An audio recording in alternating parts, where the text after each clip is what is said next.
পেয়েছি না, চোরেরাও মার খায় না, যে পাচ্ছে মারছে।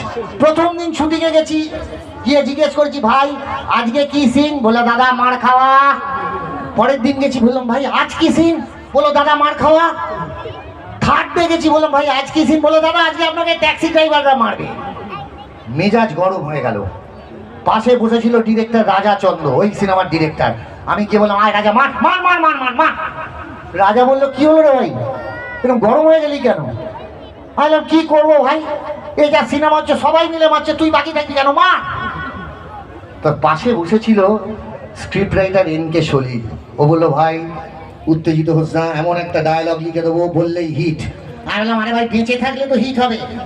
আপনারা তো দেখেছেন সিনেমাটা, সবাই আমায় খালি বলে পাগল পাগল আর পাগল। আমি বাবাকে বলছি বাবা তোমার ল্যাংচারার বিয়ে করা হলো না বাবা, তাও মারছে। আবার বলছি ও বাবা গো আমার কেবিল ফল্ট হয়ে গেল ও বাবা, তাও মারছে। পাগল পাগল বলছে আর মারছে। মার খেতে খেতে চোখের তলায় কালি, হাফ প্যান্ট গেঞ্জি।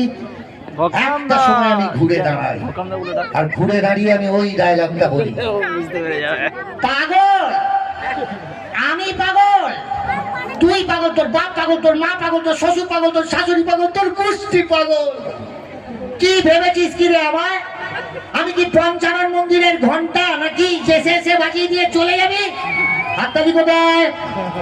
Thank you thank you thank you thank you so much, thank you. বিশ্বাস করুন এমন এমন সিনেমা মাঝে মাঝে করতে হয়